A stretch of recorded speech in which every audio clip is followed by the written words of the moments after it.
Gucci, Prada, and Chanel are showing slower growth than ever before. The resale apps are absolutely booming, and the younger generation are completely skipping out on the logos altogether. So what's really going on in the luxury world? For decades, luxury shopping has been all about exclusivity and logos, the name, the status.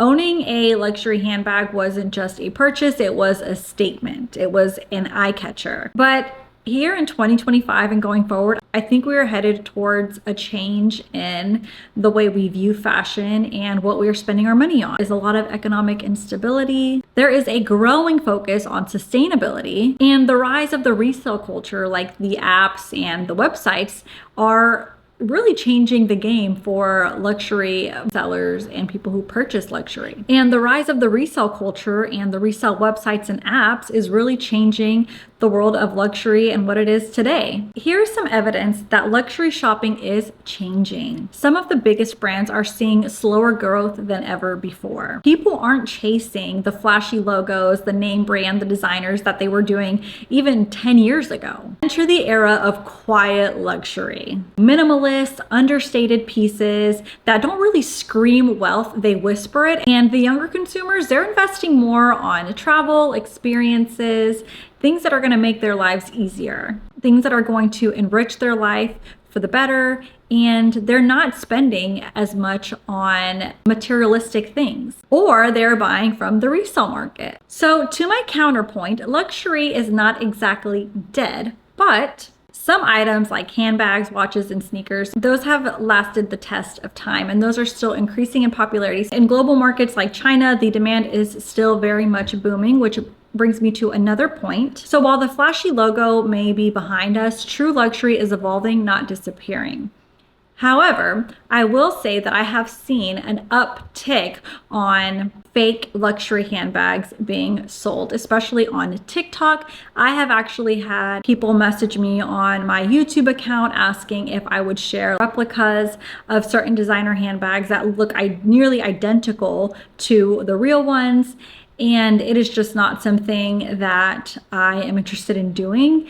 But there's also that community as well of people buying an influx of fake designer purchases, handbags. I know a couple people that have bought fake designer handbags and they look nearly identical to the real thing, because I have the real thing and I've seen it. So people aren't spending their money on luxury per se directly, but they're getting it for cheaper, like I mentioned, the resale or the knockoffs that are literally flooding our social media and social media apps like TikTok and Instagram. That brings me to my next point, the resale factor. Resale has completely changed the game, you guys, and I have actually bought resale before, and I think it is super worth it if it is a piece that you don't want to spend a lot of money on, or you don't want to pay what the cost of it is brand new. Platforms like the RealReal, Fashion File, Vestiaire are turning luxury into a circular economy. Pre-loved pieces make luxury accessible and affordable to a lot of different people. I have been on Fashion File, and when you check out, you can actually use Affirm,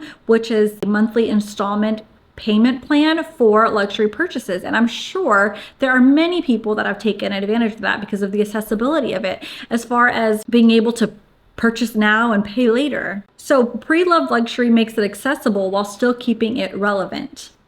Suddenly, owning luxury doesn't necessarily mean buying a brand new handbag. It could be about being stylish, being sustainable, and even being smart with your money. So what does this mean for you and for me and just the world of fashion going forward? I have made a video on this, but I would highly recommend in purchasing pieces that have a good resale value, especially with how fast fashion is going, between seasons, between years.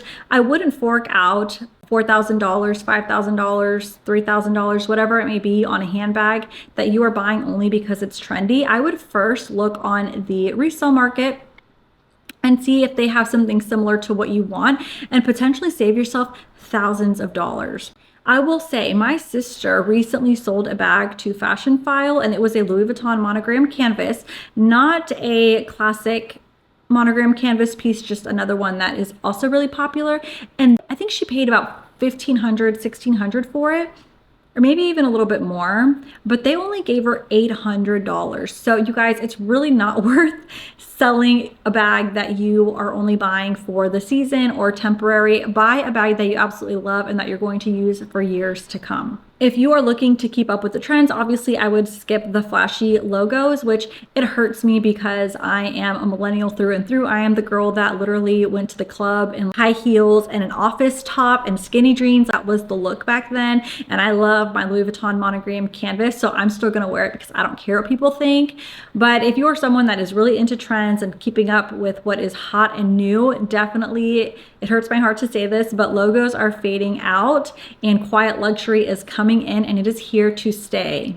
I want to know though, do you still buy luxury? Are you buying it as often as you were before? Are you looking into being more sustainable with the items that you do buy? Are you looking to buy pre-loved, or are you still wanting that brand new out of the package box feel? Drop your thoughts in your comments below because I have been really struggling with this, and I actually have not bought a handbag since my Goyard, and I think it was earlier this year. I think it was in January that I bought my Goyard, and I love my Goyard, and that has the Goyard logo all over it. So I don't really care what people think, but I want to know where we are shifting as a whole because I feel like I may be an outlier. That concludes my video, you guys. I just wanted to go ahead and get these thoughts out there. If you do like this content, please go ahead and consider dropping a comment down below or giving my video a thumbs up. As always, you can follow me on all socials. I am at YouFancySteph.